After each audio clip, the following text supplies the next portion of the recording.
Totoo na to. Maglalaro kami ng Who's the Spy. Matatalo manlilibre ng chicken wings. Ligas spy ka. Barinig kita sa mukha eh. Spy ka. Ang bakit ng tingiran mo. Spy ka nga. Di totoo yan. Hindi mo alam. Binot ko siya, feeling ko spy yan eh.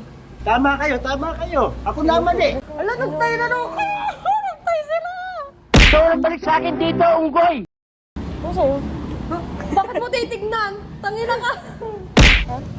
Wala, spy ka. Hindi nga. Napili niya.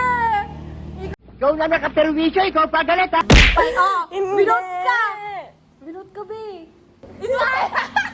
Ano tayo? Anong word mo? T-shirt sa amin. At dahil spy siya, ayan nanlibre siya ng Only Wings. Sorry, be. Hoy, dapat next time ulit maglaro ulit tayo ng WePlay.